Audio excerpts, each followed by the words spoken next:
بسم اللہ الرحمن الرحیم۔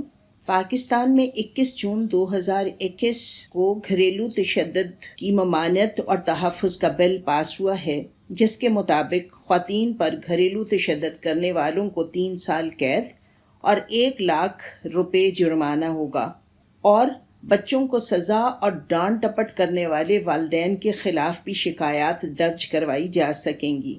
ہمارے معاشرے میں خواتین پر تشدد ایک حقیقت ہے اور یہ تشدد اسلامی تعلیمات کے خلاف ہے۔ سوال یہ ہے کہ یہ طریقہ کار گھریلو تشدد کے خاتمے کا ذریعہ ہوگا یا کوئی نیا انتشار ہوگا اور گھریلو زندگی ٹوٹ پھوٹ کا شکار ہوگی۔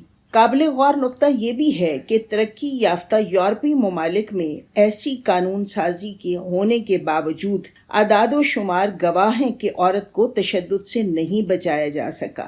معاشرے کی پائیدار بنیادوں پر اصلاح کے لیے تشدد سے پاک معاشرے کے قیام کا حل اسلام میں ہے، جس کے اصولوں پر عمل کر کے ایسا معاشرہ تشکیل دیا جا سکتا ہے جو کہ ماضی میں دیکھا گیا یہ محض ایک خیال یا ہائپوتھیسس نہیں ہے۔ اسلام عورت کے تحفظ کے لیے نسب اور سسرال کے 2 سلسلے استوار کرتا ہے۔ شوہر اور بھائی کو گھر سے بے دخل کرنا یا ان کی مداخلت کو ختم کرنا خاندان کی ٹوٹ پھوٹ کا ذریعہ ہوگا۔ مرد کو دائی کی حیثیت سے اپنی اولاد پر خرچ کرنے کی ذمہ داری کے ساتھ تربیت کا جو فریضہ سونپا گیا تھا اس میں بھی کمی واقع ہوگی۔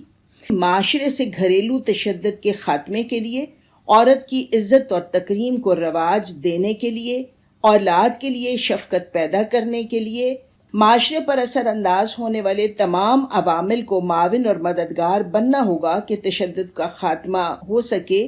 میڈیا ہے، سول سوسائٹی ہے، سماجی اور دینی تنظیمیں، ان سب کو اپنا حصہ ڈالنا ہوگا۔ یہ لا حاصل قانون سازی خواتین اور بچوں کو تشدد سے بچانے کی بجائے گھر کی اکائی میں لا تعلقی اور غیر ذمہ دارانہ رویہ بڑھانے میں معاون ہوگی اور کوئی مثبت نتائج سامنے نہیں آ سکیں گے۔ وآخر الدعوانا ان الحمد للہ رب العالمین۔